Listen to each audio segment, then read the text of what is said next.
किसान भाइयों, आज मैं प्याज जो हमारे भारतवर्ष की महत्वपूर्ण फसल है, मैं प्याज के खेत में हूं और आज हम बात करेंगे प्याज के सीड प्रोडक्शन के बारे में कि बीज उत्पादन नॉर्मली प्याज का हम कैसे करते हैं। वैसे तो बहुत सारी किस्में हैं जो प्याज की जिसका सीड प्रोडक्शन बहुत सारे क्षेत्रों में, खास करके नॉर्थ इंडिया के गुजरात वगैरह में या महाराष्ट्र में या फिर साउथ इंडिया में काफ़ी ज़्यादा इसका प्रोडक्शन किया जाता है। और कुछ पहाड़ी क्षेत्रों में भी इसका सीड प्रोडक्शन की संभावना है और लोग इसको करते हैं। प्याज का सीड प्रोडक्शन करना क्या ये एक इनकम जनरेशन का साधन हो सकता है? आज हम इसकी बात करेंगे।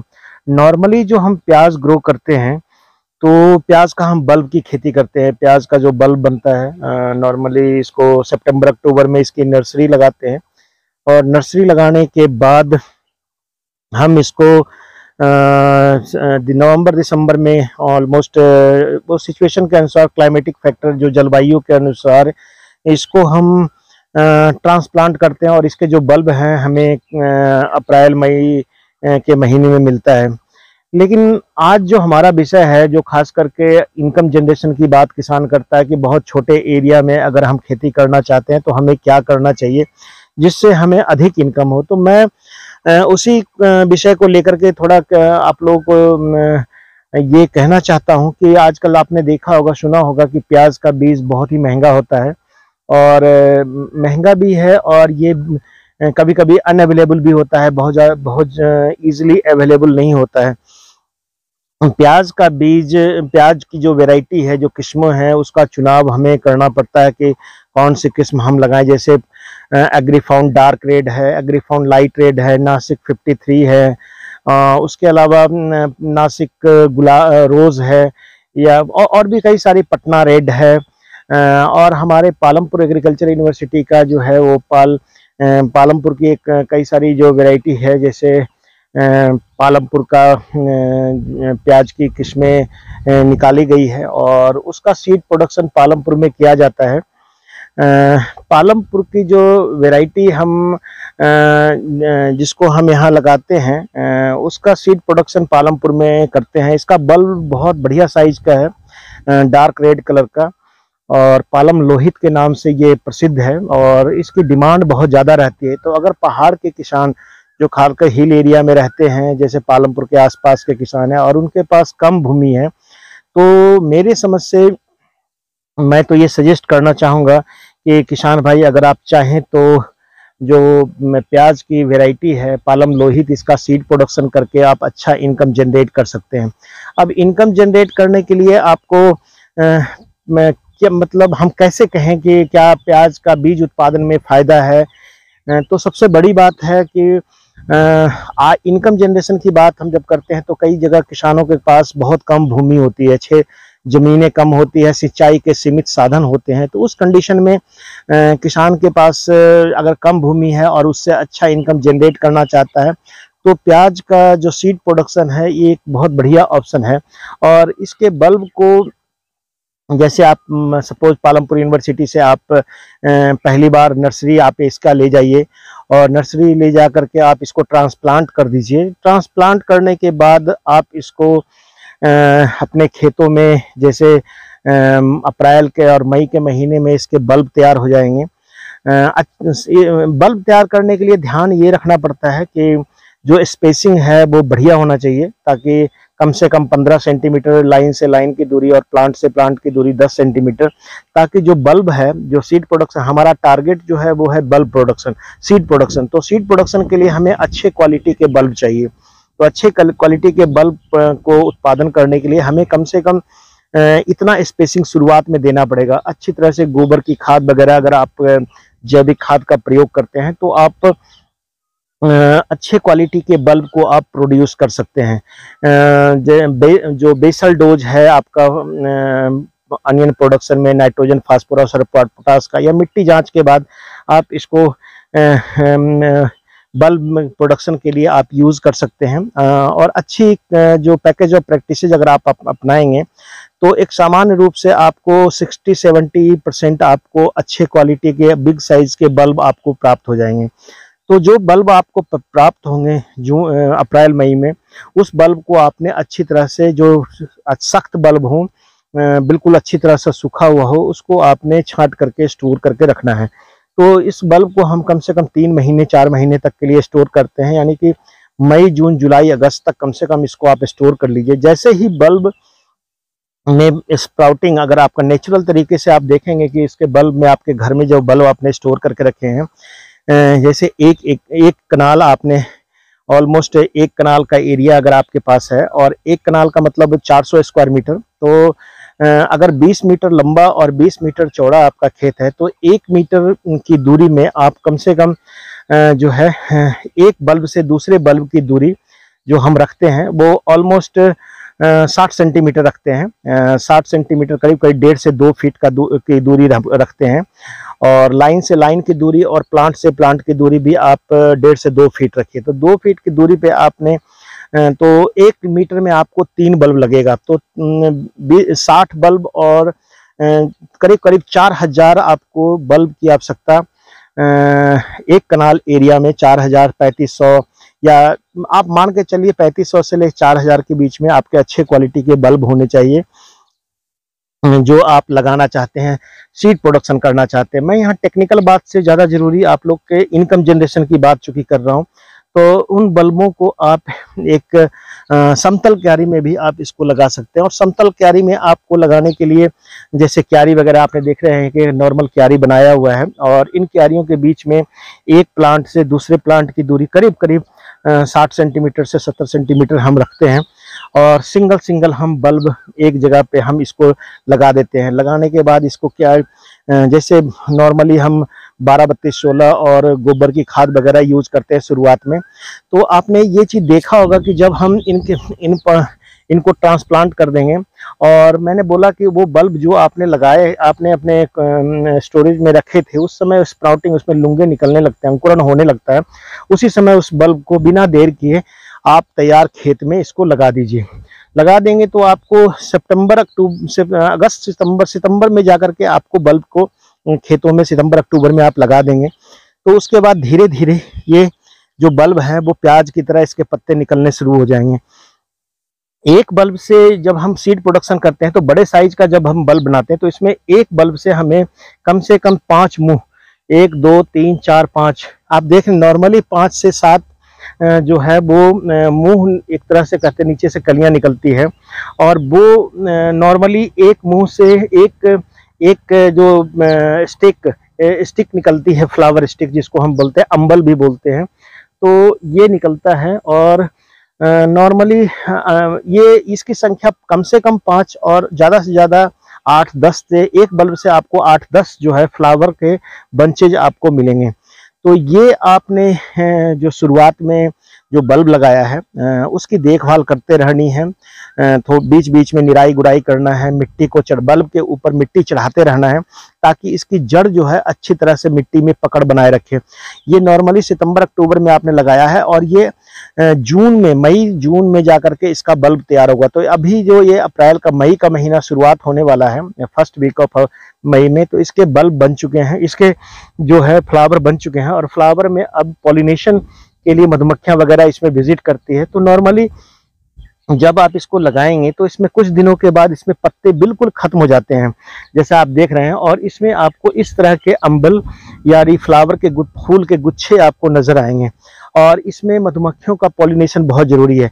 तो किसान भाइयों एक बात जरूर ध्यान रखिए कि जब भी हम 2 किस्मों का, सपोज आपने पालम लोहित और या एग्रीफाउंड डार्क रेड 2 किस्मों का बल्ब सीड प्रोडक्शन करना चाहते हैं, तो उस कंडीशन में इसकी डिस्टेंस 1 से 1.5 किलोमीटर की दूरी पर रखते हैं। इसलिए आप ज़्यादा नज़दीक 2 वैरायटी को कभी भी नज़दीक मत लगाइए, नहीं तो इसके जो फ्लावर होंगे, इसके जो बीज बनेंगे वो अच्छी क्वालिटी के नहीं बनेंगे। और इसको लगाने के बाद आपने जब इसका फ्लावर बन जाता है तो ये बड़ा स्ट्रॉन्ग होता है, नॉर्मली हम माना जाता है कि तेज हवा आंधी तूफान में ये टूट जाते हैं। तो या तो आप इसको सहारा दीजिए, वैसे नॉर्मली ये बहुत स्ट्रांग होते हैं। अगर आपने इसके बल्ब के पास, जड़ के पास अच्छी मिट्टी चढ़ाई है तो ये बहुत स्ट्रांग होता है। और कुछ ही दिनों में आप देखेंगे कि ये फ्लावर पहले तो ये इस टाइप का बनेगा, उसके बाद धीरे धीरे इसमें सीड का फॉर्मेशन हो चुका है पूरे में। और ये जो बल्ब है, ये जो सीड है, ये थोड़े दिनों के बाद ग्रे कलर का हो जाएगा। जब ग्रे कलर का हो जाता है तो उसको आप समझ जाइए कि ये काटने के लिए करीब करीब तैयार है। ध्यान इसमें ये रखना पड़ता है कि जब आप ये बल्ब, जब ये फ्लावरिंग में आ जाता है या फूल बन जाते हैं, तो फूल बन जाने के बाद इसमें कीटनाशक का छिड़काव कम से कम करें। पॉलिनेशन के लिए मधुमक्खी की आवश्यकता इसमें होती है, तो पॉलिनेशन के लिए तो इसमें ज़्यादा कीटनाशक का छिड़काव नहीं करना चाहिए। बहुत ज़्यादा इसमें बीमारियां लगती भी नहीं है इस स्टेज में। अगर आपको कभी ऐसा लगता है कि इसमें पर्पल ब्लॉच वगैरह आती है, तो उस कंडीशन में आप डायथेनियम 45 और बेविस्टिन का छिड़काव कर सकते हैं। जो बल्ब है वो इस आकार का करीब करीब बन जाता है। और एक फ्लावर के जो बंचेज हैं, ये फ्लावर का बंच है, एक फ्लावर नहीं, इसमें कई सारे फ्लावर हैं हजारों की संख्या में। और एक एक फ्लावर से आपको 3 से 4 बीज, 2 से 3 बीज या 4 बीज तक इसमें मिलते हैं। तो ऑलमोस्ट इसमें 25-30 ग्राम बीज एक फ्लावर से करीब करीब मिल जाता है। अच्छा खासा सीड प्रोडक्शन हो जाता है इसमें। और इसका सीड प्रोडक्शन अगर आप पालम लोहित का करते हैं तो इसका सीड प्रोडक्शन हाथों हाथ बिक जाएगा आपको। अच्छी कीमत मिलती है, 2500 से 3000 रुपये, 4000 रुपये या 5000 रुपये, या एज पर इसका कोई फिक्स रेट नहीं है। लेकिन ये सीड प्रोडक्शन आप आसानी से इसमें एक चीज़ जरूर है कि जो एरिया आपका होना चाहिए वो सनी साइड होना चाहिए, जब जहाँ पर सूरज की रोशनी पड़ती हो, पेड़ की छाया वगैरह नहीं पड़ती हो। और ज़्यादा सघन आपने बल्ब को नहीं लगाना। मैंने जैसा बोला 2 फीट से 2.5 फीट की दूरी के ऊपर ही इसके बल्ब को लगाना है। और कुछ दिनों के बाद आपका खेत जो है वो सफ़ेद इस तरह का दिखेगा, जिसमें आपको फ्लावर आएंगे। और इसमें ध्यान ये रखना है कि इसके जो डंठल है वो टूटने नहीं चाहिए। अगर ज़रूरत पड़े तो इसमें डंडे के द्वारा आप सहारा या रस्सी के द्वारा सहारा दे सकते हैं, ताकि तेज हवा में ये टूट के गिरे ना। और जब ये बल्ब मैच्योर हो जाएंगे मई के महीने में, लास्ट जाते जाते, और जून के फर्स्ट वीक में, तो बरसात से पहले इसके जो स्टेम है यहाँ से काट लिया जाता है और काट करके इसको स्टोर कर लिया जाता है। उसके बाद इसको प्रॉपर अच्छी तरह से, वैसे तो नॉर्मली 80% तो ये फ्लावर जो है वो डंठल के ऊपर ही सूख जाते हैं, लेकिन अगर कुछ रह जाता है इमैच्योर तो उस कंडीशन में आप इसको थोड़ा वेट भी कर सकते हैं। अगर नहीं तो आप जैसे आपने फूल को काटा उसके बाद थोड़े दिन तक आप इसको शेड में रखिए। जब ये फ्लावर पूरी तरह से, इसका बीज को आप देख सकते हैं कि काले रंग का बीज होता है इसका, जब मैच्योर हो जाए तो इसको आप निकाल करके और इसका बीज को मसल करके, पैरों से भी मसल करके या हाथ के द्वारा या थोड़ा पीट करके भी इसके बीज को निकाला जाता है। आसानी से इसका बीज जो है इसके फ्लावर से अलग हो जाता है। तो किसान भाइयों, मैं आज जो बात कर रहा था वो अनियन का सीड प्रोडक्शन के बारे में। मेरा कहना यह है, इसमें बहुत सारी ऐसे तो टेक्निकल बातें इसमें बहुत सारी है, लेकिन एक किसान के लिए, जो छोटा किसान है और वो चाहता है कि अनियन में इंटरेस्टेड रखता है, तो बल्ब प्रोडक्शन से ज़्यादा अच्छा है कि अगर आप सीड प्रोडक्शन की तरफ जाते हैं। थोड़ा इसमें आपको 1-8 साल दिक्कत होगा, लेकिन बाद में आप इसको अच्छा बल्ब मिल जाएगा, अच्छा एक्सपीरियंस हो जाएगा, तो आप इसका सीड प्रोडक्शन कंटिन्यूअस आप कर सकते हैं। इसका बल्ब प्रोडक्शन के लिए आप इसका एक छोटा खेत, जैसे हर साल आपको बल्ब चाहिए, अगर कंटिन्यूअस करना चाहते हैं तो एक छोटा, जैसे करीब करीब 1 कनाल के लिए आपको जो है 1/4 कनाल में आप थोड़ा इसका बल्ब प्रोडक्शन कर लीजिए, और उसमें ताकि आपको बल्ब को छांटने में आसानी हो। और उसका जो हर साल आप नए सीड प्रोडक्शन कीजिए, और नए सीड प्रोडक्शन करके आप नए बल्ब भी साथ साथ में तैयार करते रहिए, ताकि आपका कंटिन्यूअस ये जो है प्रोसेस सीड प्रोडक्शन का आपका चलता रहे। किसान भाइयों, बीज बहुत कॉस्टली बिकता है, और ये कहना कि 1 कनाल से कितना बीज का, तो अगर आपने अच्छी क्वालिटी का बीज रखा है, अगर अच्छी क्वालिटी का वैरायटी सेलेक्ट किया है और अच्छी देखभाल आपने फील्ड में की है, तो कम से कम 1 कनाल एरिया से, अगर सपोज आपका अनियन प्रोडक्शन 1 कनाल से 12 से 15 क्विंटल के बीच में हो जाता है, 10 क्विंटल और 15 क्विंटल के बीच में होता है, तो 15 क्विंटल का जो आपको रेट मार्केट मिलेगा उससे कई गुना ज़्यादा आपको सीड प्रोडक्शन से मिल जाएगा। तो किसान भाइयों, ये इनकम जनरेशन का एक बहुत अच्छा साधन हो सकता है अगर किसान भाई बल्ब अनियन का सीड प्रोडक्शन करें। और अगर इसकी टेक्निकल जानकारी भी चाहते हैं तो कृषि विज्ञान केंद्र वगैरह से या कृषि विश्वविद्यालय के वैज्ञानिकों के साथ बैठ करके आप उनसे बात कर सकते हैं और इसमें एक अच्छा तजुर्बा आप हासिल कर सकते हैं। बहुत कम मेहनत है और इनकम बहुत अच्छा है। मार्केटिंग में कोई प्रॉब्लम नहीं होगी। जब आप इसका बीज रखेंगे, प्रोडक्शन कर लेंगे तो तुरंत आपको बेचने की आवश्यकता नहीं होगी। किसान भाई मैं ये भी कहना चाहूँगा कि सीड का रेट कोई नहीं फिक्स है, लेकिन ये जो जैसे अच्छी किस्म का हाइब्रिड किस्म का बीज मत प्रोडक्शन कीजिए। नॉर्मल जैसे एग्रीफाउंड डार्क रेड या पालम लोहित या जैसे आपका N53 उन्हीं किस्मों का बीज जो ओपन पॉलिनेटेड है, जिसके बीज प्रोडक्शन सीड प्रोडक्शन करना आसान है, उन्हीं बीजों का उन्हीं किस्मों का चयन कीजिए और इससे आपको इनकम कई गुना बढ़ाने में आपको आसानी होगी। तो आजकल जैसे कि छोटे किसान हैं उनके लिए लगता है कि अनियन का प्रोडक्शन करके और उसके बाद उसको औने पौने दाम पे हमको बेचना पड़ता है, तो वो मजबूरी आपकी नहीं होगी और किसान भाइयों अच्छा सीड प्रोडक्शन कर सकते हैं और अच्छा इनकम जनरेट कर सकते हैं। तो किसान भाइयों आज मेरा जो विषय था वो आप देख ही रहे हैं कि मैं अनियन के करीब करीब 1 कनाल का खेत है और इस खेत में इतना अच्छा बल्ब जो है अनियन का बल्ब लगा हुआ है और करीब करीब सभी गुच्छों जहाँ पर भी देख रहे हैं, ये एक अनियन का बल्ब से इतने सारे फ्लावर्स बने हैं। तो आप कह सकते हैं कि या फ्लावर के गुच्छे बोल सकते हैं बने हैं। और तो किसान भाइयों ये हमारा आज विषय था कि इनकम जनरेशन के लिए एग्रीकल्चर में जिनके पास कम भूमि है तो आय का एक बहुत बढ़िया साधन आपका प्याज का सीड प्रोडक्शन हो सकता है और ये छोटे बड़े कोई भी किसान इसको कर सकता है। इसकी बाजार में रेट भी मिल जाती है बीज का।